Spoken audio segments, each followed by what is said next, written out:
পয়লা বৈশাখ মানেই একটা নতুন বছর, একটা নতুন শুরু। আর আমাদের বাঙালিদের কাছে প্রতিটা নতুন শুরু হয় মিষ্টি মুখ দিয়ে। তাই পুরনো হলো একদম নতুনভাবে আজকে আমি আপনাদের একটা সহজ রেসিপি করে দেখাবো। আর এর টেস্টটা বাড়িয়ে নেওয়ার জন্য আমি এখানে ব্যবহার করব হেরিটেজের ট্রুলি গুড গাওয়া ঘি। তাহলে চলুন আর দেরি না করে রেসিপিটা শুরু করা যাক। বাই দ্য ওয়ে, আমি শেফ অতনু, আপনারা দেখছেন অতনু রান্নাঘর। আর আজকে আমাদের পয়লা বৈশাখ স্পেশাল রেসিপি মালপোয়ার। তাহলে মালপোয়া বানানোর জন্য আমি এখানে সবার প্রথম এর ব্যাটারটা রেডি করে নেব। আর তার জন্য একটা বোলের মধ্যে আমি নিয়ে নিচ্ছি 1 কাপ ময়দা, আর তার সাথে হাফ কাপ সুজি। আর তারপর ফ্লেভারের জন্য আমি এখানে অ্যাড করব 1-3 চামচ এলাচ গুঁড়ো, আর হাফ চা চামচ যাবে মৌরি। আচ্ছা, এখানে 1 চিমটে আপনারা নুনটাও অ্যাড করবেন। আর তারপরে এই সব ড্রাই ইনগ্রিডিয়েন্টসগুলোকে আপনাদের ভালো করে একবার মিশিয়ে নিতে হবে। আর যখন এই ড্রাই উপকরণ বা ড্রাই ইনগ্রিডিয়েন্টসগুলো একবার ভালো করে মেশানো হয়ে যাবে, তখন এখানে দিয়ে দিন রুম টেম্পারেচারে থাকা দুধ 2.5 কাপ। দুধটা কিন্তু আপনারা একেবারে দিয়ে দেবেন না, এইভাবে অল্প অল্প করে দিতে থাকুন আর ভালো করে এটাকে মিশিয়ে নিন। বেসিক্যালি দুধটা দিয়ে আপনাদের একটা স্মুথ ব্যাটার রেডি করতে হবে। আচ্ছা, এই স্টেজে আমি এখানে দিয়ে দিচ্ছি 1.5 থেকে 2 চা চামচ চিনি। এটা দেওয়ার কারণে দেখবেন ভাজার সময় মালপোয়ার কালারটা খুবই সুন্দর আসবে।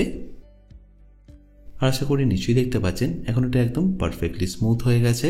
এর মধ্যে কোনো রকম লাম্পস বা ডেলা নেই। আশা করি এই টেক্সচারটা আপনারা নিশ্চয়ই বুঝতে পারছেন।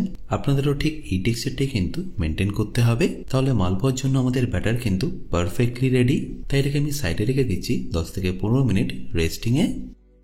আর এটা যতক্ষণ রেস্টিংয়ে আছে আমি এর রসটা বানিয়ে নেব। আর রসটা বানানোর জন্য আপনাদের সম অনুপাতে লাগবে জল আর চিনি। যদি আপনারা 1 কাপ চিনি দেন তাহলে আপনাদের দিয়ে দিতে হবে 1 কাপ জল। আমি এখানে 2 কাপ চিনি দিলাম, তাই এখানে আমি দিয়ে দিচ্ছি 2 কাপ জল। এরপর চিনিটাকে জলের সাথে একবার ভালো করে মিশে যেতে দিন। আর যখনই দেখবেন ভালো করে মিশে গিয়ে আস্তে আস্তে ফোটা শুরু করছে, তখন এখানে দিয়ে দিন 3 থেকে 4টে এলাচ, আর তারই সাথে কয়েকটা কেশরের দানা। এতে দেখবেন মালপোয়ার ফ্লেভারটা দারুণ সুন্দর আসবে। আর এই রসটাকে কিন্তু আপনাদের খুব বেশিক্ষণ ফোটালে চলবে না, 5 থেকে 7 মিনিট মতো ফুটিয়ে নিলেই হবে। যখনই দেখবেন ঠিক এরকম ঘন হয়ে গেছে, তখন গ্যাসটা বন্ধ করে এটাকে ঠান্ডা হওয়ার জন্য সাইডে রেখে দিন। আর যখন মালপোয়াগুলো এর মধ্যে দেবো, তার আগে আমি এটাকে আবার একটু উষ্ণ গরম করে নেবো। আচ্ছা, এবার আমি আপনাদের ফাইনালি মালপোয়াটাকে ভেজে দেখাচ্ছি। আপনারা চাইলে এটাকে তেলেও ভেজে নিতে পারেন, বা চাইলে তেল আর ঘি দুটো মিশিয়ে ভাজতে পারেন।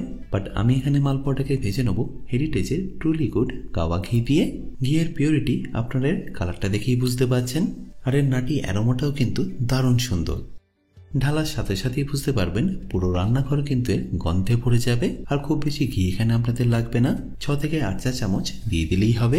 আমি একটু বড় কড়াইতে করছি, সেই জন্য এটা একটু বেশি পরিমাণে লাগছে। বাট আপনারা যদি আরেকটু ছোট কড়াইতে করেন, সেক্ষেত্রে আপনাদের আরও একটু কম ঘি লাগবে। এরপর ঘিটা যখনই মিডিয়াম টেম্পারেচারে চলে আসবে, তখন একটা ছোট ল্যাডেলের মাধ্যমে এইভাবে আপনাদের একটু একটু করে ব্যাটারটাকে দিয়ে দিতে হবে। আপনারা যদি মালপোয়াটা একটু বড় সাইজের করতে চান, সেক্ষেত্রে আর একটু বেশি ব্যাটার দিয়ে দিতে পারেন। বাট আমি এরকম মিডিয়াম সাইজেরই করে নিচ্ছি।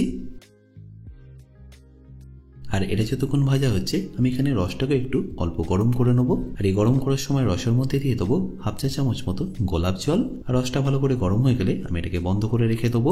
আর এপাশে দেখুন মালপোয়া যখনই একটা সাইড খুব ভালো করে কালার চলে আসবে, পাল্টে নিয়ে অপর দিকটাও একইভাবে কুক করে নিন।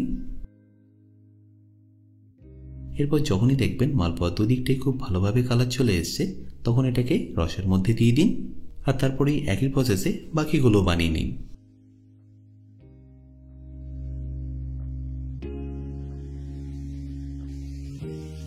সত্যি বলতে তেলে ভাজার থেকে হেরিটেজের এই ট্রুলি গুড গাওয়া ঘিটি একবার ভেজে দেখুন, দেখবেন দারুণ টেস্ট হবে। আর ভাজা হয়ে গেলে অতি অবশ্যই এই যে অতিরিক্ত ঘিটা আছে, সেটাকে একবার ঝেড়ে তারপরে রসে দিয়ে দেবেন। আর একদিকটা ভালো করে রসটা সোক হয়ে গেলে পাল্টে নিয়ে অপর দিকটাকেই একইভাবে সোক করে নেবেন।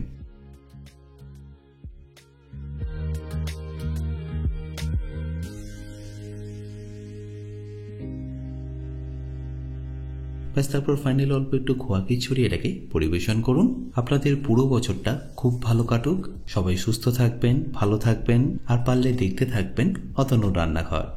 তাহলে এই পয়লা বৈশাখে মিষ্টিমুখ করুন হেরিটেজের ট্রুলি গুড গাওয়া ঘি দিয়ে। আমি এই নতুন বছরে অলরেডি সুইচ করেছি, এবার আপনাদের পালা। পারলে আজই নিয়ে আসুন হেরিটেজের ট্রুলি গুড গাওয়া ঘি।